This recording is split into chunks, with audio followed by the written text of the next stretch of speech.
Salam, salam la famille Outsider, j'espère que vous allez bien, vous êtes en paix et en santé. On se retrouve, j'allais dire encore une fois, mais bon, encore une fois, c'est s'il y avait la dernière Non, fois, alors que là, ça fait longtemps qu'il y a eu de ça fait dernière un fois. moment. Il a dit ça fait 3 mois, ça fait 3 mois, c'est pas vu. Et donc on se retrouve, voilà, de retour avec Willou. Willou, avant de te demander comment tu vas, parce que voilà, ça fait longtemps, il s'est passé pas mal de choses, les Jeux Olympiques, machin apparemment Surtout les Jeux Olympiques, non, surtout j'ai dit, les il va JO. Ouais. falloir qu'on fasse, une vidéo débrief des JO, que chacun vienne dire en fait ces moments marquants, parce que apparemment maintenant le nouveau Phelps il vient de chez vous. Ouais, c'est vrai. Vous tapez les gens dans leur sport quand même. Les pauvres Japonais, ça fait des années ils se battent pour essayer de. J'ai vu des documentaires, ils ont des institutions anti-Teddy Riner, les pauvres, à chaque fois ils se font tabasser par Teddy Riner. C'est du n'importe quoi. Franchement, c'était pas mal comme été, on a eu des vacances, tout ça et tout. Et donc, non, c'était, avant de te demander ça, je disais, on nous a dit qu'apparemment on est en bif. T'as vu les gens, ils aiment tellement, ils ont dit ça fait 3 mois, on les a pas vus. Je Ah suis mais sûr tu sais que ça m'étonne pas. Parce que moi je te dis, je regarde plus Twitter, j'ai désactivé la homepage, mais je suis sûr qu'il y a beaucoup de théories sur ça, parce que je crois que c'est l'heure des gros duos sur YouTube Ah ouais. qui se fight, et ça part dans tous les sens. Donc ouais, effectivement, pendant 3 mois, on a eu une grosse embrouille avec Stan, mais Ouais. voilà, on a mis tout ça de côté et on avance. C'est dommage, franchement, parce que c'était, non mais littéralement, c'est juste dommage qu'on n'ait pas décidé de sortir toutes les vidéos qu'on avait fait, tous les diss tracks et tout, le Kendrick contre Drake. Vraiment, on s'était géré, en fait. Moi, je lui avais dit, he's not like me. Franchement, they're not like us, mais quand même, respecte-nous. Donc, vraiment, que des problèmes. C'était Booba et Karis durant 3 mois. Mort de rire. Donc il y a vraiment eu des messages, des Je te tweets, jure. des trucs. Non, je te là-dessus. jure, j'en ai Mort vu. de rire. Non, je te jure, j'en ai vu facilement, peut-être 4, 5, facile en fait. Donc, ouais, les deux ne se parlent plus. Ils sont sûrement en bif. Mais ouais, Ah, il dead. c'est Internet. Excellent. Internet, c'est pas facile. Internet, c'est pas Ouais. facile. Et Twitter, c'est encore moins facile. Comme je dis, c'est la street. Donc, du coup, voilà, comment tu vas? Ça va, tranquille? L'été, ça s'est bien Ça roule, passé? ça roule. Bon été. La reprise fait bien kiffer, je dois dire. La saison est très très intéressante déjà. Et ouais, juste retrouver le monde du foot, à la fois notre addiction et notre relaxation. Genre, on est bien dans le monde du foot. Il y a juste à se brancher sur les matchs, sur ce qui est en train de se passer pour se sentir bien dans sa vie. Donc c'est cool. Non, et d'ailleurs, j'ai remarqué un truc durant l'été.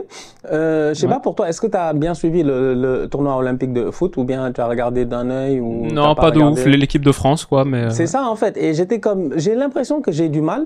Et tu vois, je vais être honnête, hein, comme je dis, comme on a fait précédemment, vous allez le voir sur la chaîne de Willou, une vidéo un peu psychologie, confession. En fait, tu reviens de 3 mois de vacances. Première chose que tu fais, Explication de notre c'est embrouille. vraiment qu'est-ce qui s'est passé. Donc, je vous invite à aller la voir. Et j'étais comme, j'ai l'impression que j'ai du mal à me concentrer quand je sais que j'ai pas le devoir de faire le boulot dessus. Les matchs. Je sais pas pourquoi je l'ai senti cet été en fait, où j'étais comme, il y a des matchs que j'ai regardé un peu comme tu dis, hein, les JO vite fait et tout, et même la pré-saison un peu, même en vacances, et je regardais, j'étais comme, je suis en vacances quoi en fait. En fait mon cerveau. Ouais, comme tu savais que t'allais pas faire de vidéo dessus, t'étais moins engagé. J'étais pas concentré, j'étais pas truc. Limite à un moment donné, il y avait, je sais plus, c'était quel match. J'ai préféré aller à la piscine. En fait, j'ai trouvé ça plus intéressant. En fait, je me suis dit non mais alors qu'en temps normal, là ce week-end je me suis tapé Liverpool Ipswich quand même. Soyons sérieux. En temps normal du truc. Mais il y a ce petit truc là. Ouais. Où, je sais en pas. plus, on a fini sur un Euro où on avait 3 matchs par jour, on était à fond. Donc ouais, je pense que c'est healthy là, tu vois, comme je disais, toi tu démarres ta 8e saison, moi je pense que ça fait la 6-7e, un truc comme ça sur YouTube. Et donc bon, au bout d'un moment, tu sais que c'est bien il y a le moment pour être à fond, et ensuite il y a quelques semaines dans l'année où tu déconnectes totalement, et comme ça tu reviens, t'es vraiment chaud, frais, t'as l'envie, parce que à la fin c'est l'envie qui te drive le plus. Donc non, bien, je trouve ça cool. Moi aussi, hein, franchement, entre le moment où je suis parti en vacances et le moment où je suis revenu, j'ai pas regardé une seule info, j'étais au courant de rien. Je recevais des messages de potes qui me tenaient un petit peu au courant, genre Miko Tadze à l'OL, machin. J'ai même pas suivi le dossier, déconnexion quoi. Mais bon, maintenant on est reconnecté. Yeah, et ça fait du bien. Et maintenant qu'on est reconnecté, bon écoute, Voilà, on est le 21 août. Le mercato finit dans une dizaine de jours, normalement. Il va falloir que certains clubs se gèrent et fassent des mouvements. Et comme d'habitude, en fait, on commence toujours par eux. C'est-à-dire que là, Willou, franchement, on va aller directement dans le vif du sujet. Et je sais que dès le début de la saison, vraiment, 21 août, je veux me faire des ennemis. 21 août, je veux me faire des ennemis. On est encore allé nulle part. C'est le début de la saison, s'il vous plaît. Ne vous fâchez pas. Mais venez vous asseoir, chers amis Coolers. Parce que il y a des questions. En fait, il y a des questions. Et ma première question, Willou, c'est... Je sais pas. En fait, t'en fais quoi de tout ça? Gundogan, il part, là. Moi, j'aime bien ce Barça. Hein. Moi, je vais dire, j'aime bien. Hein. Genre, il faut juste qu'ils réussissent à inscrire leurs joueurs, ce qui serait une bonne première. Genre, là, Olmo et tout. Mais à la fin, je pense qu'ils vont réussir à faire le truc. Et non, moi, je trouve ça intéressant. Hein, parce que, en gros, moi, j'ai souvent un souvenir de la saison 2015-2016 de l'OL, je pense. Où cette période entre nos grandes années et ce qu'on espérait être de nouveau nos grandes années, le moment où on a commencé à construire le stade et tout, on a fait jouer nos jeunes pendant tu vois quelques saisons, c'était vraiment le centre de formation qui joue quoi. Et en vrai, c'est souvent des saisons kiffantes, je trouve, parce que t'as moins de expectations et en même temps, tu te découvres vraiment des petits, genre là, ce qui est en train de se passer, Casado Bernal, bon, bah, la saison dernière, Koubarsi, Yamal, mais il y en a d'autres qui poussent qui sont intéressants. Peut-être que Flick va donner des minutes à un moment à des Noah Darvic, t'as Hector Fort, t'as le petit Pau Victor de pré-saison, même s'il a été acheté, c'est pas un Massian pur jus, etc. Je sais pas, genre, je trouve évidemment, voilà, c'est la Champions, la Liga avec le Real et tout, mais même ce Real, tu vois, est pas impérial au début, tu sens qu'il va avoir besoin de temps d'adaptation. Donc je sais pas, genre très très intéressant ce Barça. J'aime bien. Non, je suis d'accord avec toi, en fait. C'est que si tu regardes le premier match face à Valence, tu regardes un peu la pré-saison et tu regardes ce qui attend Flick. En fait, la vérité, elle est là. C'est que moi, j'ai envie de recommencer, même d'aller un peu plus loin. C'est qu'aujourd'hui, moi, je pense que ce club-là, en tant que tel, on est là au mois d'août à se poser des mêmes questions, à savoir, est-ce que tu peux acheter tel joueur? Est-ce que tu peux inscrire tel joueur? Ils ont beau nous dire ce qu'ils veulent. La vérité, elle est là. Ça fait des années, on le répète. Ils ont des problèmes d'argent. Maintenant, Bartomeu a foutu le bordel. Ça, nous tous, on le sait. Aujourd'hui, Laporta a laissé peut-être de nettoyer ce bordel-là, mais le Barça étant ce qu'il est, le Barça étant un too big to fail, c'est-à-dire une grosse entité qui ne peut pas échouer, et ben automatiquement l'exigence de résultat, elle est là chaque année en fait au Barça. Au Barça, on peut pas attendre 2 ans, on peut pas attendre 3 ans. Non, chaque année tu dois gagner le championnat, tu dois gagner la Ligue des Champions. La Ligue des Champions, ça fait longtemps que tu ne l'as pas gagné, tu n'es plus compétitif normalement en Europe. Ces derniers temps, tu galères, ça, on est d'accord. En championnat, tu as quand même un certain honneur à garder par rapport au Real. Donc du coup, tu as un Laporta qui essaye, tu vois. Donc, il va acheter des joueurs. Et ça, ils l'ont fait. Ils ont acheté Lewandowski, ils sont allés chercher Jules Koundé. Ils ont fait quand même des achats qui ont été pertinents, qui leur ont permis de pouvoir quand même, Xavi a gagné une Liga ici. Ils s'en sont sortis. Défensivement, ça a été solide. Tout ça, moi, tout ça, je suis d'accord. Donc, je me dis, OK, est-ce qu'on peut voir le futur du club? Est-ce que le club peut aller bien? Mais chaque année, c'est les mêmes problèmes. Chaque année, on nous parle encore une fois des arriérés de salaire du Covid, des machins de Lionel Messi vous a pardonné parce qu'il veut plus il a demandé à pas être payé, de Gundogan qui part gratuitement parce qu'il faut libérer de la masse salariale et que finalement tu le renvoies, j'ai dit, à Manchester City et que c'est choquant. Dans l'échange, tu trouves que par exemple, le cas Gundogan, tu trouves que c'est problématique qu'il s'en aille? Moi je trouve ça un peu dommage. Tu sais pourquoi? Parce que je trouve que Gundogan, l'année passée, il a ramené quelque chose. Là, on est dans un Barça de rupture. Avec Hansi Flick déjà, où tu te dis que c'est un coach qui n'est pas comme les autres coachs j'ai envie de dire, de descendance couleurs carrément, tu vois, qui sont reliés au club. Gundogan, l'année passée, quand il arrive, tu sens cela.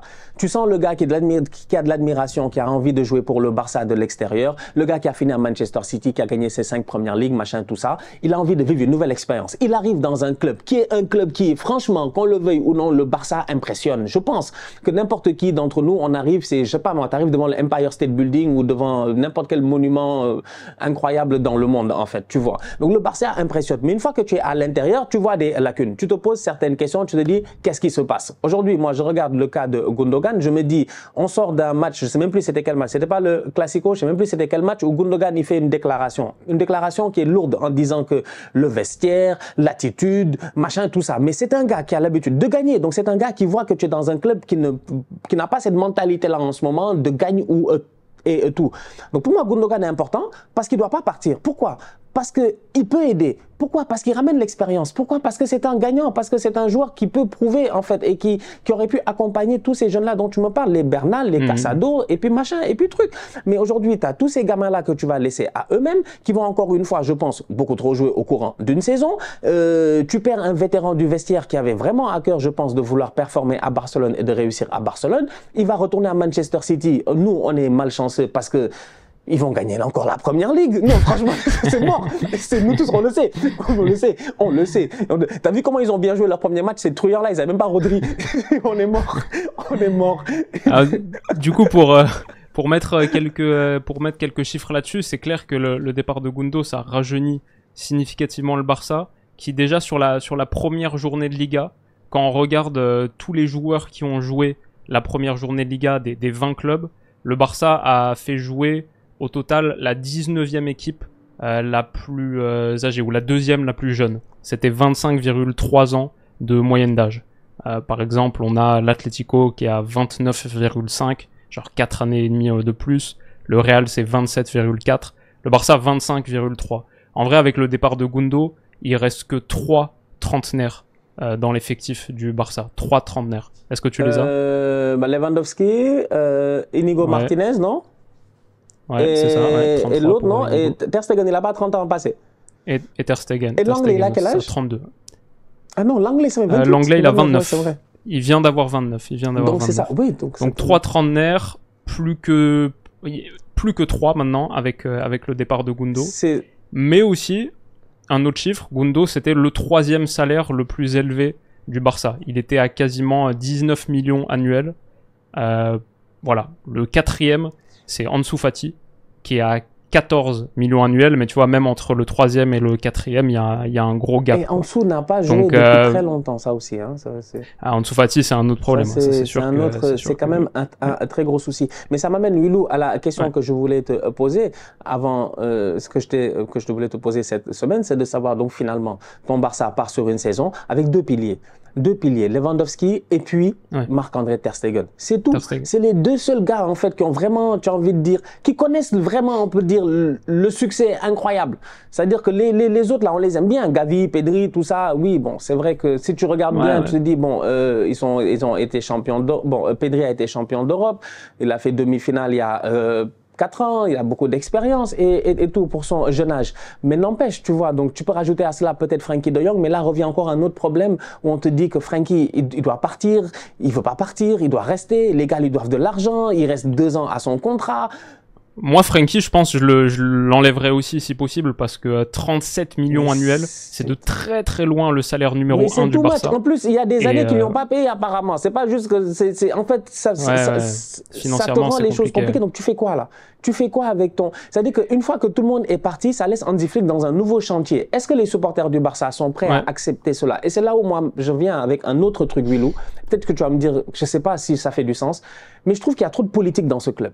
En fait, tu peux pas...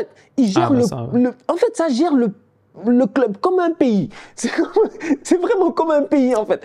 Bah, il y a les élections dans 2 ans. En 2026, c'est les prochaines élections. Dès qu'on approche des élections, ça devient la cacophonie, ça devient le bordel et chacun commence à faire des promesses, machin, tout ça. Tu vois l'autre, comment il s'appelle? Luis Fontu, je sais pas quoi, là, qui est là en train de dire que, ouais, Laporta a mis le club dans une pire situation que Bartomeu et qu'il n'y a rien qui s'est amélioré. Bartomeu qui est là en train de se dire que oui, il y a possibilité, il donne des espoirs. Ils leur ont parlé de Nico Williams. Aujourd'hui, moi, je l'avais dit durant l'Euro, j'avais dit que si la clause libératoire de Nico est à 60 et quelques millions, je suis désolé, on peut tous mettre 60. On peut tous mettre 60. 60, pour nous tous, 60, c'est comme un, tu sais, le small, comment on appelle, small bet, big bet, là, au poker.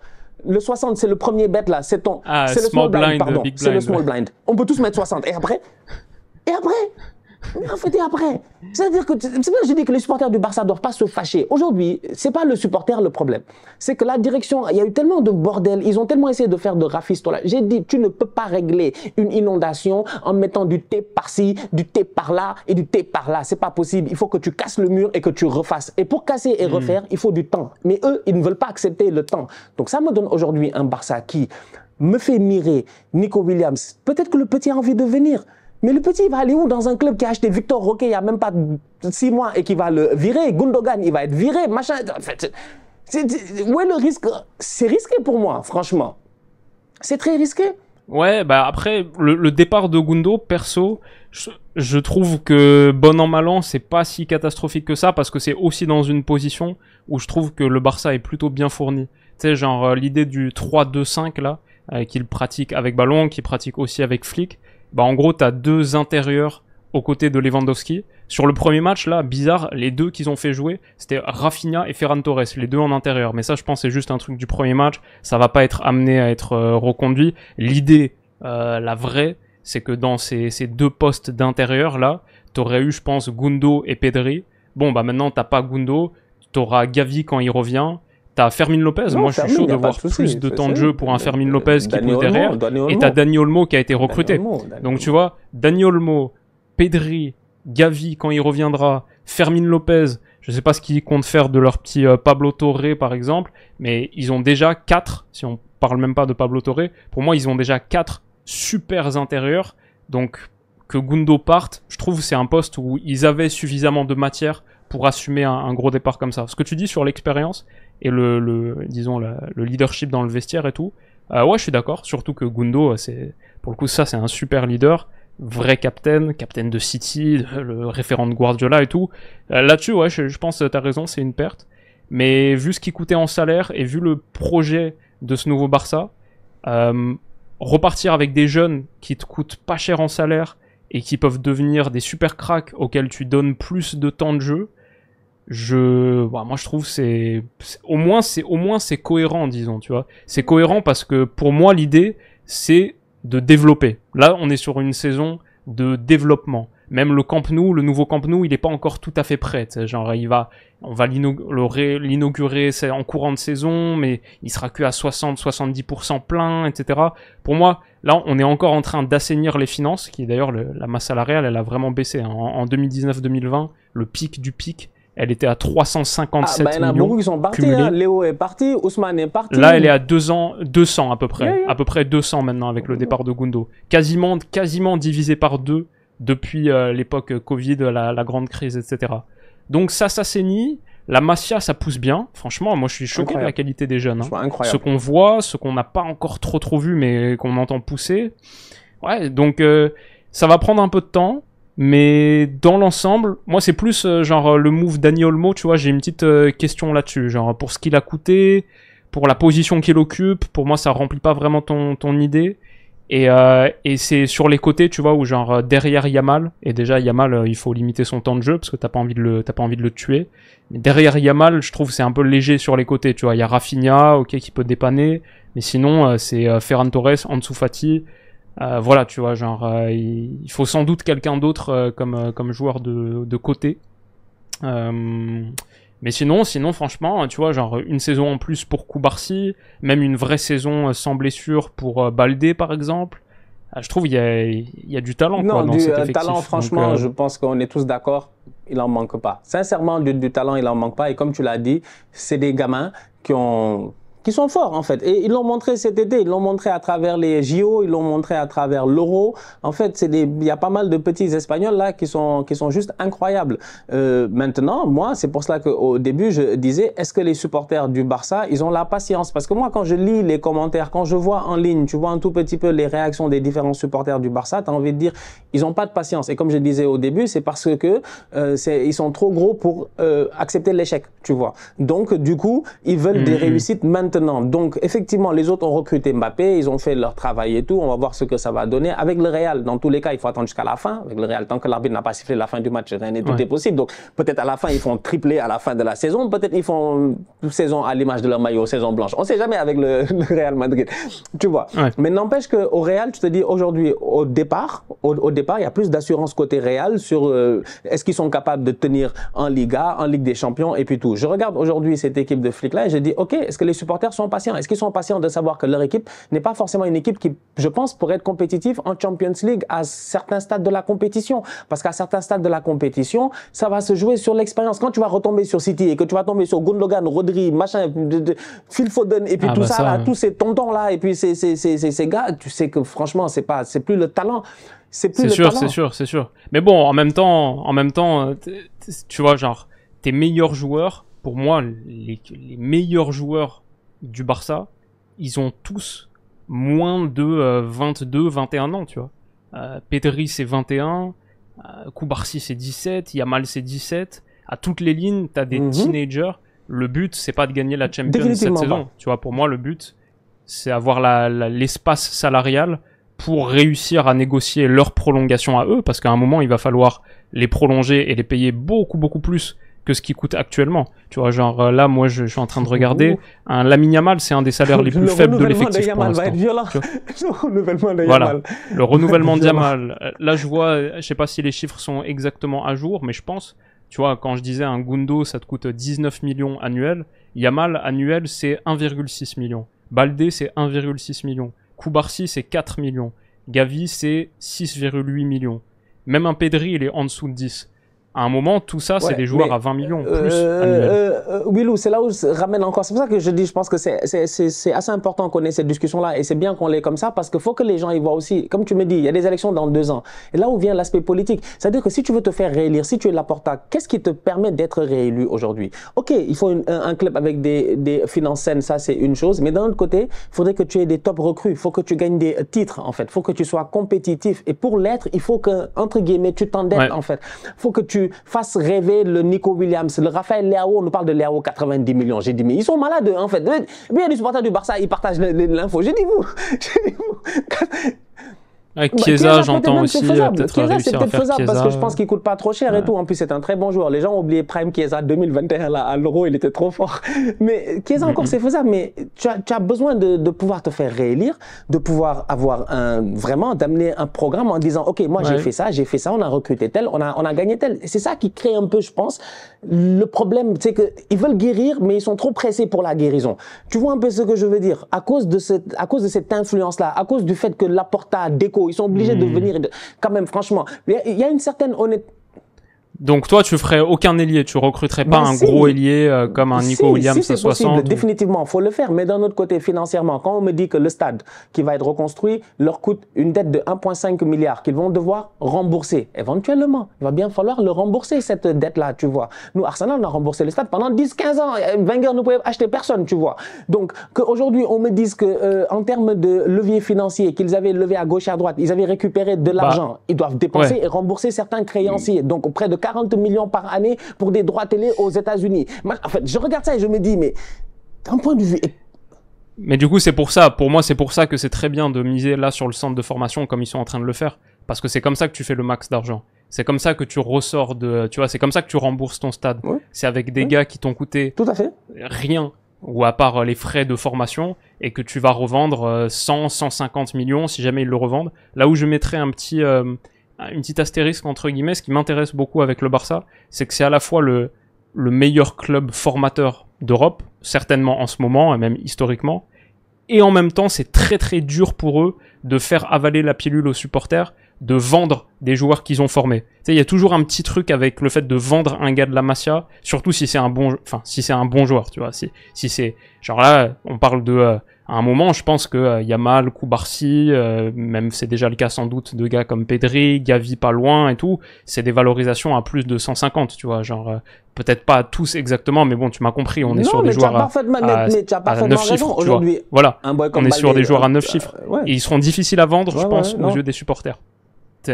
Parce que c'est dur de faire avaler aux supporters que tu vas vendre Pedri, tu vois. C'est impossible, en fait. Tu peux pas le mettre dans une conversation. Donc ça, c'est le petit truc qui me... Mais sinon, je pense que dans l'ensemble, leur stratégie centre de formation, vu leur situation financière là, vu le stade qui arrive derrière et tout, je pense que c'est pas mal. Et par rapport aux élections, 2025-2026, donc 2026, c'est les élections. Donc je pense que là, on va voir une saison, si je devais pronostiquer, je pense qu'on va voir une saison de développement, où le but, c'est vraiment la croissance de ces jeunes-là. Et mercato d'été 2025, je pense que là, ça va y aller plus fort encore, parce qu'il y a les élections un an après, et là, tu dois arriver aux élections en ayant gagné un titre. Mais ouais, sur cet été-là, peut-être un peu de patience encore. Non, tout à fait. Ce que tu dis là, c'est vrai. Et c'est pour cela, c'est un jeu très politique. C'est un jeu d'échecs. En fait, c'est un jeu d'influence aussi. On connaît l'importance du Barça. Donc, on sait ce que ça... Être président du Barça, c'est presque, tu as un rang de chef d'État, on peut dire, entre guillemets. Tu vois, tu es important. Bien sûr. Ouais. En Catalogne, tu es limite la personne la plus importante. Tu vois. Et en Espagne, on peut pas, de temps en temps, faire sans toi. Donc, c'est tellement d'influence. Il y a tellement de rôles que je me dis, dans un club où ce sont les supporters qui votent et les supporters ont un droit de parole, eh ben, il faut essayer de les convaincre. Et c'est ça, en fait, le jeu politique. Tu vois, c'est le mec qui vient et qui te dit qu'il va baisser le pouvoir d'achat, mais qu'après, ça reste un débat pendant les 5 années de quinquennat. Tu vois. Donc, c'est un peu la même chose. Donc, l'autre, il vient et te dit, je vais acheter Nico Williams, je vais acheter X et Y et puis Z. Et puis, finalement, tu te rends compte que c'est un peu compliqué. Mais, je suis d'accord avec toi sur le football seulement. Si on se base sur le terrain, premier match face à Valence, on a vu des choses très intéressantes. On a vu une belle équipe. Ouais. Maintenant, il y a les vétérans, hein, c'est eux maintenant, c'est les gars qui ont 30 ans et plus, c'est eux qui doivent un peu porter ces jeunes-là. Lewandowski, en plus, il n'a pas de remplaçant Lewandowski cette saison réellement, donc il faut espérer aussi qu'il ne se blesse pas, parce que s'il se blesse, peut-être il n'y a plus personne pour essayer. Pas au Victor peut-être. Une bonne surprise peut-être. C'est sûr. L'année passée, il y avait le petit. Mais c'est léger, je suis d'accord. Il y avait le petit Marc Guiou qui était rentré à un moment donné, qui a fini à Chelsea, je pense, si je ne m'abuse. Donc tu regardes ça et tu te dis, bon, il y a toujours un petit ou deux de la Masia qui va venir parce que là-bas, c'est vraiment un réservoir de talent. Mais n'empêche, il va falloir que Lewandowski, que Ter Stegen, que Frenkie reviennent peut-être au top et qu'ils fassent au moins quand même cette saison, que ça aille bien, qu'ils ne soient pas blessés, que les autres aussi reviennent, qu'ils soient épargnés des blessures. Ansu Fati, Ferran Torres, c'est-à-dire que il y a beaucoup de travail. Flick, juste lui, avec l'effectif, il a beaucoup de travail à faire et d'axes d'amélioration. Maintenant, Laporta et Deco, eux aussi, ils ont pas mal de choses à faire parce que les supporters, ils ont des attentes, en fait. Tout le monde a des attentes et pour le moment, au niveau du Barça, à part Dani Olmo, il n'y a rien, quoi, en fait. Et Dani Olmo est un très bon joueur et j'espère qu'il va réussir à s'intégrer. Mais sinon, même défensivement, Araujo, blessé, Laporte. L'anglais de retour, mais voilà, Inigo Martinez, premier match pourri. En fait, tu te dis, il faut être patient. Moi, c'est vraiment, je leur demande juste d'être patient. Parce que là, je vois le bordel et j'ai envie de leur dire qu'il faut être patient parce que tu l'as dit. Nous, on l'a fait, hein. Jack Wilshere, machin, tout ça, là, on l'a fait. on a tenu des années. Ce qui peut leur permettre d'être patient, peut-être, c'est qu'ils sortent d'une saison qui est globalement bien ratée. Après leur titre, la première année Xavi, la saison dernière, ils ont encaissé au total, c'est 69 buts, toutes compétitions confondues, 44 en Liga, par rapport à 24 l'année d'avant. Ils ont vécu un bon petit parcours en Champions, mais quand même la déception à la fin du carton rouge d'Araujo, l'élimination contre Paris, tu te fais remonter, machin. Et ils ont perdu tous les classicos contre le Real. Donc ne serait-ce qu'en gagner un cette saison, tu vois, c'est tout de suite mieux. L'année dernière, il y en a 3, ils perdent les 3. Les 2 en Liga, celui en Supercoupe, avec une gifle, à un moment où ils sont remontés, tu vois. Là, face à ce Real-là, le Classico arrive dans un moment, ce qui est peut-être pas la meilleure nouvelle pour le Barça. Peut-être que le Real aura trouvé un petit peu son équilibre d'ici là. Mais je suis curieux de voir, 26 octobre, enfin le week-end du 26 en tout cas. Le premier Real-Barça à Madrid. À Madrid, ouais. Et là, c'est toujours intéressant parce que quand on parle du Barça, il y a toujours le Real quelque part dans notre conversation. Quand on parle du Real, c'est pareil, il y a toujours le Barça quelque part. C'est deux clubs qui sont toujours jugés aussi l'un par rapport à l'autre. Et le fait que le Real ait aussi ses difficultés, que je trouve très intéressantes, que je pense qu'ils vont résoudre, mais ils ont quand même leurs difficultés, c'est peut-être aussi une opportunité pour le Barça. Il y a peut-être qu'un seul des deux clubs qui peut être en crise. Tu vois, pas les deux en même temps. Telle est la prophétie. Ouais, c'est ça, exactement. Ouais. En tout cas, non, franchement, ça va être intéressant à suivre. Ça va être intéressant à suivre. Donc, dites-nous en commentaire, les supporters du Barça, comment vous ressentez votre... Voilà, c'est quoi votre ressenti, en fait, par rapport à la saison, par rapport au mercato qui n'est pas encore terminé, on ne sait jamais, et tout par rapport aux différents leviers financiers, un peu cette cacophonie, c'est-à-dire aujourd'hui, tu peux plus juste regarder le Barça pour regarder le Barça, en fait. Il faut vraiment avoir quelques notions de comptabilité, quelques notions de droit, quelques notions de finance, quelques notions de... Je lisais un article, c'est arrivé jusqu'au Nasdaq. Ouais. En fait, j'étais assis, j'ai dit, ouais, en fait, ouais. Nasdaq. J'ai dit, qu'est-ce qu'ils veulent eux? J'ai dit, ils veulent quoi? Ils veulent quoi? C'est la beauté du foot, c'est notre manière de nous connecter au vrai monde. On apprend plein de choses sur le vrai monde. C'est une dinguerie, ouais. Jusqu'à ils sont allés vendre des leviers de NFT, de machin, dans la bourse à New York. J'ai dit, mais c'était ouf. J'ai dit, tous les leviers possibles, ils sont... En fait, peut-être ils sont en faillite et ils nous disent pas. Je sais pas. Des fois, je m'assois, je réfléchis calmement, je me dis non, c'est pas possible. C'est pas possible. Non, c'est pas possible parce qu'ils sont cotés en bourse, donc c'est des informations publiques. Donc, heureusement, j'avoue, heureusement. Donc, il y a des investisseurs et ils doivent en fait rendre compte à ces investisseurs-là. Mais ouais, non, c'est pas simple en ce moment au niveau du Barça, mais sur le terrain, ça peut mieux aller. Première victoire avec Flick, donc on va voir ce que ça va donner le week-end prochain. Bon, la famille, on se capte très bientôt là. Contre l'Athletic, prochain match du Barça. Ouais, c'est pas facile. Donc ils ont là, on est du jeudi, vendredi, ils ont 2 jours pour enregistrer, 2 ou 3 jours pour enregistrer Nico, pour enregistrer Olmo. Pour que Olmo puisse jouer parce qu'Olmo n'est pas encore enregistré. Mais Gundogan est parti aujourd'hui, mercredi 21. Donc voilà, Gundogan, le temps qu'il arrive, que ça signe là-bas rapidement, ça parle à la Liga, ça débloque. Je pense que Olmo, ça devrait aller normalement. Nico Williams, c'est ce qui va jouer contre eux. Ça, c'est un autre délire. Oh, j'avoue, mais j'avais pas pensé. Non, c'est aussi... C'est à Barcelone, d'ailleurs. Non, en plus, Nico, il était en truc, là. Nico, la semaine passée, il n'a pas joué. Je sais pas où est-ce qu'il était. Je sais pas, peut-être il était suspendu ou whatever, mais je sais pas, je pense pas qu'il ait joué là. Ou bien non, il est rentré. Il est rentré en cours de match. Il est rentré en cours de match, peut-être, il me semble. Ah bah, s'il est rentré en cours de match, ça veut dire qu'il est dispo. Non, il est dispo, en fait. C'est Nico. Est-ce qu'il joue? Et il joue comment? En fait, ça va être marrant, ça va être pas mal. Ça va être intéressant. C'est samedi 19h. Vraiment, voilà, le feuilleton du week-end. Ben, écoutez, la famille, on se capte la semaine prochaine.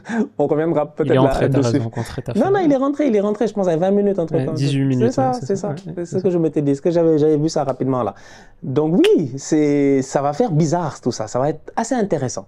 Assez intéressant. Franchement, on part sur une saison, ça va être le bordel partout.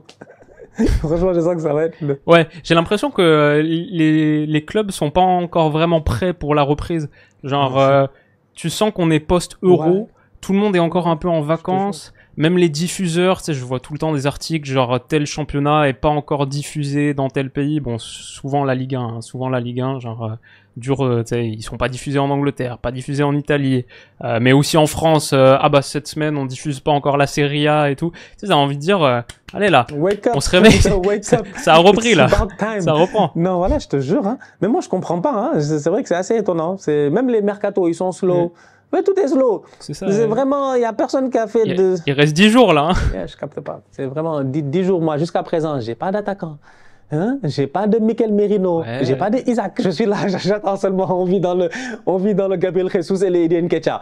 Non, franchement, c'est. T'as encore Nketiah. J'allais dire, t'as encore Nketiah. Il doit partir. Que vous cherchez à vendre 70 millions, j'ai l'impression, les gars. Et quand il y a une offre pour 30, il faut accepter. J'ai pas compris. J'ai dit, mais franchement, et d'où il pense vraiment qu'Nketiah, il vaut 40 ou 50 ans. Marseille, ils vont mettre 50 sur Nketiah. Mec, je comprends pas. Nketiah, franchement, Nketiah, si on a prêt avec option d'achat, même on doit être heureux. C'est prêt avec option d'achat, ce serait une réussite. Donc bref, en tout cas, on va voir ce que ça va donner. Bon, la famille, on se capte très bientôt pour une nouvelle vidéo. D'ici là, on continue à liker, on continue à partager, on s'abonne. On est ensemble, on reste en santé, c'est toujours le plus important. Tous ensemble. Bisous.